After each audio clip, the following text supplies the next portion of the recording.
Welcome to the Startup Competitors Podcast, where we talk with early-stage entrepreneurs to understand what information they use to inform product roadmap, strategy, and market differentiation.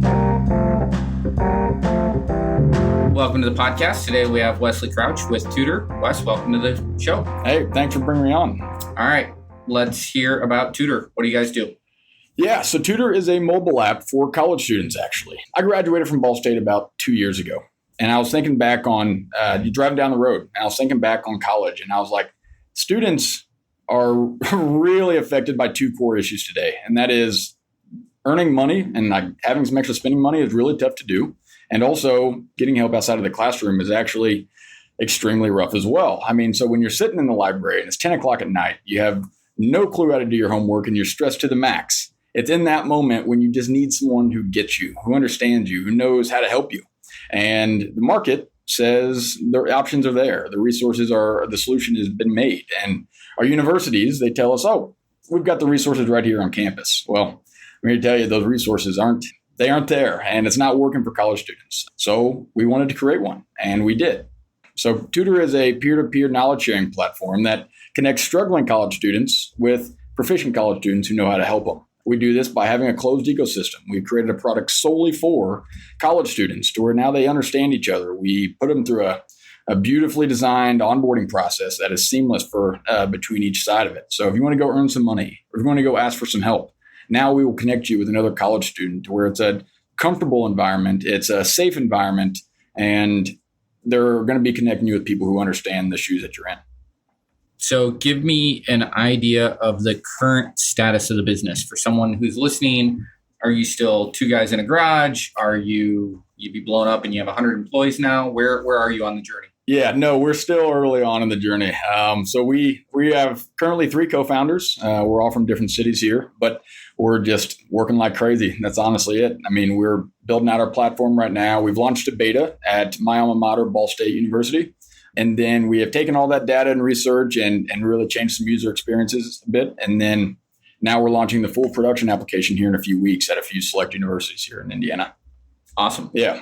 So let's get right into it. When you think of competition for Tudr, who comes to mind? What products or status quo, or what do you often think of? Yeah, that's a great question. Immediately, Chegg, Wyzant, Varsity Tutors, those are the 3 biggest ones. And I'm comfortable saying their names, because there is just a complete distinction between us and them. They are they're a very big dominant player in the game. And a lot of times it scares investors and other people that, oh, they're too similar. You're never going to be able to outcompete them. But when you are a customer, you get to see how their products actually interact with you in real life. And that's where we really have that competitive edge. All of our Chegg, Wyzant, and Varsity Tutors, they treat their platform like a one-sided marketplace with this big open ecosystem. And their whole goal is to get everyone on board and be the expert tutors, and through these really janky onboarding processes. And what happens doing it that way, you might have 55-year-old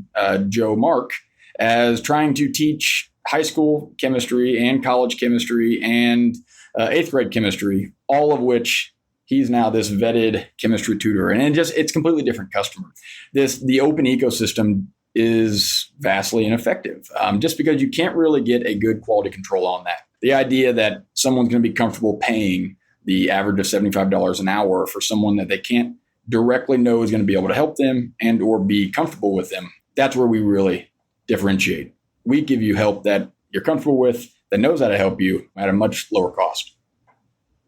How do you either ensure that I'm going to be comfortable with them? So talk a little bit about that fit and that matching, and talk a little bit, well, maybe we'll start there. Yeah, gotcha. So Tudr is a closed ecosystem model versus our competitors' open ecosystem. So we actually solely have college students on the platform. So doing that, universities have already vetted these students. They're smart enough to be there, and they're safe enough to be there as well. So we get to pull directly from that pool, whereas it eliminates a lot of those nuanced steps in the other companies that then they have to do those things. But also what we do is in our onboarding process, we've designed it for social connection. We want you to feel socially compatible to that person as they are coming to meet with you, and you get to bring someone to you. So how it works, the user experience.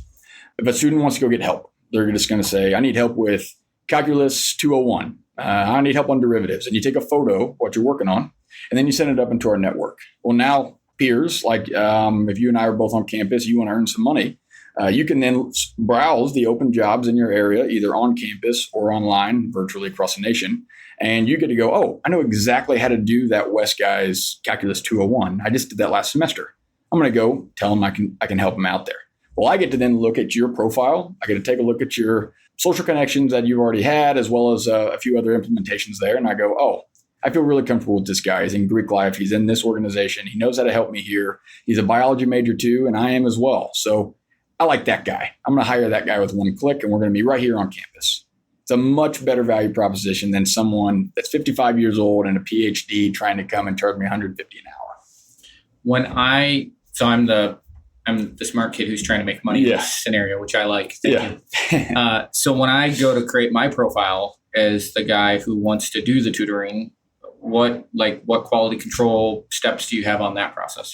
Yeah, so that's a good question. Actually, there is a seamless one-time onboarding process for all users. We actually onboard students. We're not onboarding tutors and students.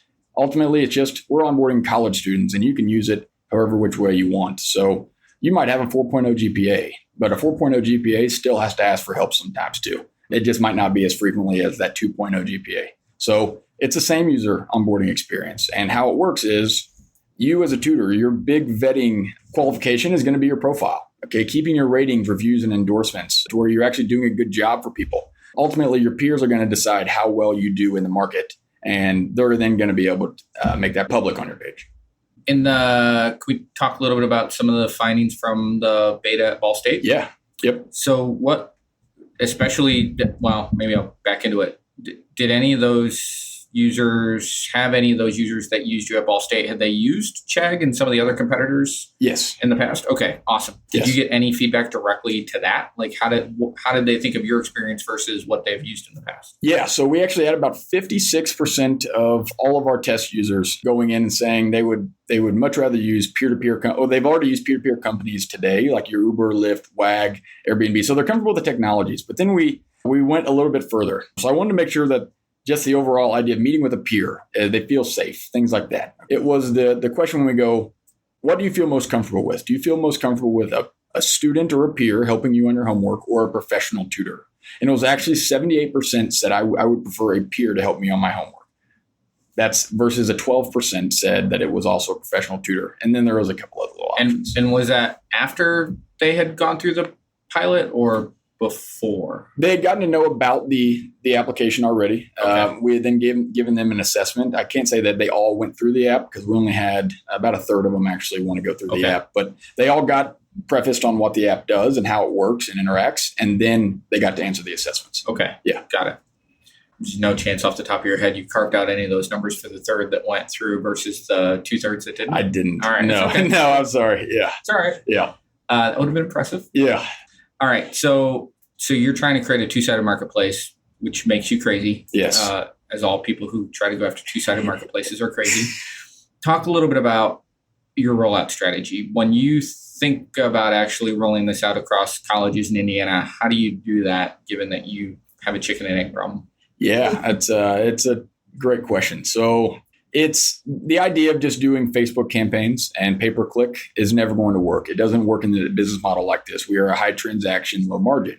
We want to have a lower cost so we can have a lot more transactions. And unfortunately, that doesn't allow us to go and spend $12 and $15 per click to potentially get a download. So instead of doing that, we will let social media enhance our presence, but ultimately we're going to spend time, manpower, boots on the ground at these universities in what's called a zigzag approach. So we might go to Ball State, IU, and Purdue here in the next few weeks. Okay, and we'll build communities on these campuses. We'll actually got to do a beta at Ball State as well, where professors gave us 2 kids for college credit. They let them come and intern with us, and they loved it. They got to be able to do the things that they want to do, enhance their resumes and experience, and ultimately they helped push from within the message that we were trying to get out, and students were widely receptive to it. And we were like, this works. Let's do this at scale here. So moving forward, our marketing campaigns are going to be a lot more inbound and guerrilla tactics, actually creating awareness on campuses using already established student groups, tapping into those and then letting them push from within, and then using social media and things like that to enhance those efforts. When you go into a campus, are you viewed as a partner by the university, or are you viewed as a competitor by the university? Yeah, that it depends, right? It depends on which one it is. So IUPUI, I actually met with one of the deans last week, and he thought the idea was phenomenal. He loved the idea of Tudr, and he said, this actually makes a lot of sense, and this would work on campus. But then we went to another university I won't mention, and we did get some pushback, and they were, I'll say threatened for lack of a better word, that it was going to impose on their efforts in tutoring already. So I'm 100% sure we're going to be facing some obstacles that we don't foresee just yet, but there's always a way around them. Our technology actually is independent of the university, so it's ultimately just a service that those students get to use. They can't really strong arm us out of there, but they can definitely make it harder for us to be on the campus for sure. But like I said, there are ways around it. Do you have any strategies in the works for how to win over a reluctant university that might become hostile? I mean, you can power through. There's no question. Yeah. If you have the students, you win. Yeah. But certainly that's not ideal, right? It would be better if their student resource center is referring people to you. Absolutely. Yeah. So you're exactly right. I do know this. Like Indiana University, they do use a third-party system that they kind of partner with to then let students present themselves as tutors and things like that. And it's just an open platform. Now, it's really one of those traditional tutoring platforms, like I mentioned earlier. A lot of the nuances with their So it's kind of broken still yet, but we do see that they like the idea of having those marketplaces on there. So our goal as a company right now is to launch this thing and just prove validity, prove credibility about what we're doing, and show these universities these undeniable statistics. So we can go to them and say, look, I know you've been hesitant, but look what we've been able to accomplish. Look at how many sessions we've done and students keep returning. Or look how many students say it helped their grades because they were able to use this whenever they needed it and the times they needed it. And those are those numbers where universities really have a hard time saying, no, we can't, we don't want to do that. We're still going to push back on you. But it's only if we can go and prove that credibility, when we'll have that ammunition there. And what I was going back to is in my head, I was trying to think more on like Chegg and some of the others that you mentioned that are established players. Yeah. What kind of penetration do they have on a typical canvas, at least the ones that you're thinking of launching at? So think Midwest campus. When you go to a Midwest campus, how many students there are actively, just how many students there are actively engaging in tutoring services overall? So like just looking at the market.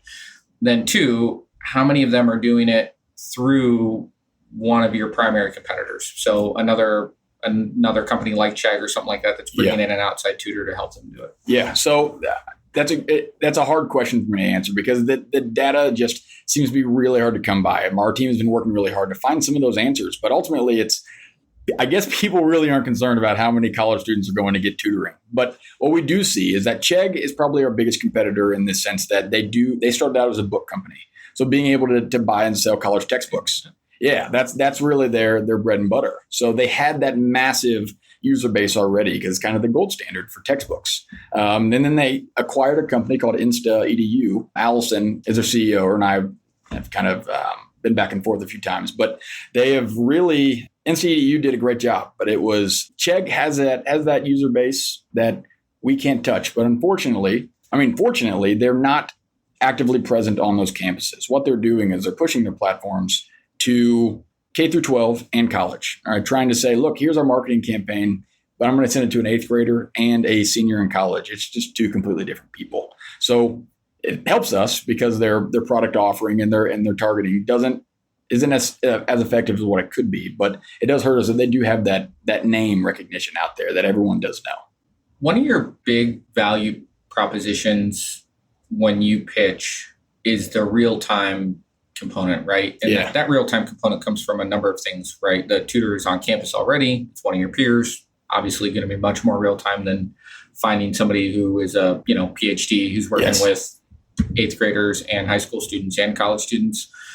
But when you launch, and for some foreseeable future on any campus, when you're dealing with early adopters on a campus, you're not going to have that real-time component, right? So the first time you reach out to me, or the first time you post your derivatives problem, right? Like, how do I solve this differential equation?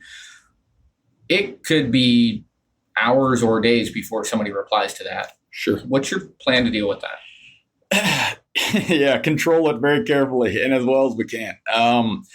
It's that keeps me up at night, honestly, thinking about the idea that somebody's job is just sitting there stagnant. We do have a controlled execution plan here. This is the idea. So we'll go to one of these campuses, and maybe we're definitely going to pre-onboard people before we get there to really start pushing any type of marketing. So we might go and try to get 100 students that are juniors and seniors traditionally would be asking for money to get onto the platform, and we can incentivize them somehow. And then we're going to go to those traditionally failed freshman courses, core curriculum, okay, and then get those students to come onto the platform as well. So at least try to control it before we even come on. But then we know that students can ask for basic help. We know that we do have the dean's list students that are sitting there on campus already that are intelligent people. So the idea is we can then brute force it and say, hey, we really need you to come in and do this session, and we will incentivize you again if you go and do this session. So the idea is it's going to be tough in the beginning. It was tough for Uber. It was tough for Airbnb. It was tough for WAG to go ahead and have that quality control. But it's when you can optimize your target market, when you can have that geographically confined space to go and then get them directly, it makes it a whole lot easier.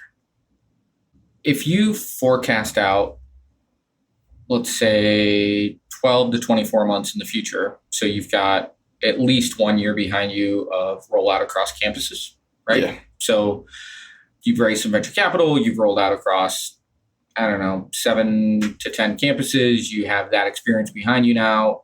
So get to the point where you're less triage mode and you're starting to think of new features from a strategic differentiation perspective that are going to be game changers, you think, in terms of attacking this market. If you can, could you talk maybe a little bit about what you think some of those features might be and how or why you think they wedge into the market? Oh yeah, that's I love that question. So Tudr is at its core, it's a tutoring platform, but that's at its core and at the most primitive day. I really do believe that this will change the way college students interact with each other. One day, given that year, or after we've proven credibility after ourselves, I see Tudr moving into a software company in one branch for universities. So instead of them spending $1 million a year on tutoring services that are getting 8% on average of students using their facilities, we can say, you know what, spend a fraction of that and use our platform. All right, call it the Tudr Lounge. Keep your existing building and let students come in and out as they please. And we can integrate that into the app. I also see that to where it's in-app features. I like to see the idea of what's called Pocket Points today. There's an app called Pocket Points, and I love it. I mean, the company is just spot on. And what they've done is they've made it sexy to not use your phone in class. And they have those corporate relationships that allow people to get a free Chick-fil-A sandwich. The idea is we'll either partner with them, do some sort of derivative of that, but basically students being able to come on to the phone and either get reward without ever have to even pay for anything is something that I really want to see happen. The idea of using a task management system in the app to where students can just effectively control all their homework and remind them when to do it and to make sure that they don't ever miss an assignment again. That's really intriguing for me as well. But there's a lot of different routes we can take this. Another one is Tudr Athletics. Being that go-to source for university athletics is really key for us. I believe the number is, off the top of my head, like $130 million a year Division I athletes get spent on tutoring. So being that gold standard for some of those and optimize that mechanism there, I think that's smart for us as well. Solid.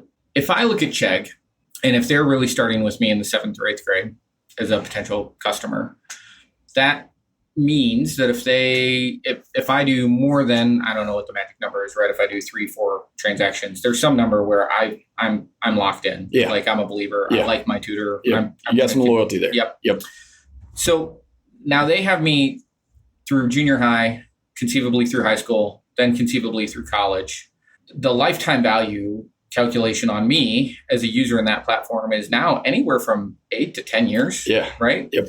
Which is certainly more desirable than Absolutely. What you're projecting as a 4-year lifetime, 4-year lifetime value if it's truly peer-to-peer.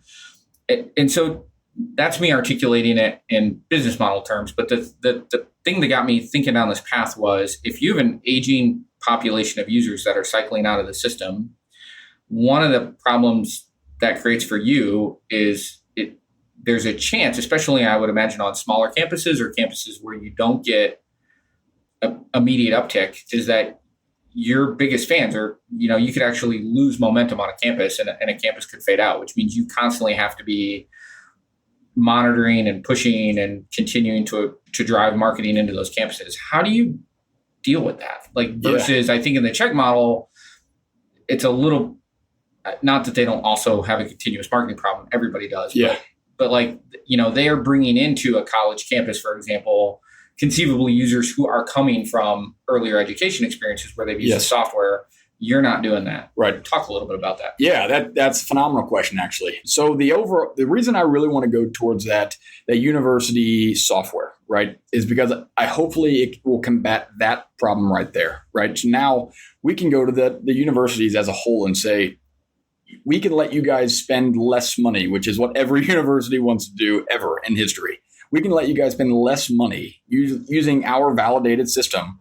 You guys are just going to have to pay us to then come on and market on this campus, and hopefully it will offset some of those marketing costs. Okay, let the universities pay us for doing a better job than what they were doing. Why not go to them out of the gate? Why isn't that the go-to-market strategy? I would love to do that right out of the gate. It just we have had some pushback, especially with some universities, that we have to have a little bit of numbers before they can say, "Yep, we're going to go ahead and adopt you." So that is we're making those relationships already, especially at my alma mater, Ball State, and at IUPUI, as well as a few others. That is, even Butler, we've had a lot of great conversations with. So the idea is we're going to push towards them immediately, but it's just a matter of having a little bit of time under our belt before they then go, yep, we're going to go ahead and buy into that. Or at least at a free level, we're going to wait until we see a little bit more. When you have those conversations with universities, I'm just always fascinated by how some of those conversations go. Are those conversations around Tudr as a brand being the platform of choice in those universities, or would they expect a white labeled version where it's like the Ball State tutoring program, whatever they want to call it? I've had both, honestly. Okay. So I know the brand has been intriguing to some people, and letting that basically kind of take over, it's a lot less hands-on for the university. But then also the idea of the white label agreement, where maybe they can have a little bit more security or trust or whatever they want, or let their hands in the pot a little bit more. We've heard that as well too. So we do know, like, for instance, we would like to be able to offer universities the ability to subsidize some of their students' costs. So instead of them spending $1 million a year, they might spend a quarter of that with us, and then they're going to put a quarter of it to making the first session free for all their students, or whatever that may be. So we want to be able to then have those solutions for whatever the university needs. So that's where that whole software will go in the future. Got it. Yeah. So go crazy with me now. If you look at 5 to 10 years in the future, what are maybe some emerging technologies, whether it's virtual reality, augmented reality, whatever the case may be? It doesn't even have to be anything as dramatic as that. Yeah. But what are either emerging technology trends or platforms that you think are going to dramatically affect the way that tutoring happens? I actually haven't really thought of that. I could see, this might be a dumb answer here, but I could see Alexa learning really being something in the future, whether or not it's integrated with tutoring or whatnot. But you see that Khan Academy, right? Khan Academy has been able to do something, which is provide free help, and college students do vastly use it. So seeing that grow into something that could be pretty intimidating for us. But the idea of content being pre-created to where they don't need another person to explain it to them, that's what scares me the most. There's a lot of smart people out there, but I do think there's always going to need to be a surrogate outside of the classroom. There is just something to say about someone physically being there in the trenches with you when you're in that time of need. And so I think it could be one of those things where it's always going to be one person in front of you helping you out. But I don't know. I mean, we have the Elon Musk of the world, so you never know what's going to happen here. Tutoring on a rocket ship in space. Exactly. All right, right on, man. If people want to learn more about Tudr, if they want to connect with you online, where can they do that? Yeah, you can look me up on LinkedIn, Wesley Crouch, or you can go to our site at tudrapp.com. Spell Tudr? Tudr. Yes, it's the modern way to spell it, I guess. Yeah, tudrapp.com. Right on. All right, man. Thanks so much. Awesome. Thank you.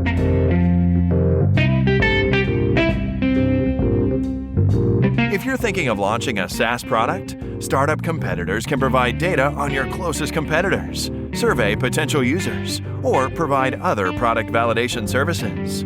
Learn more at startupcompetitors.com.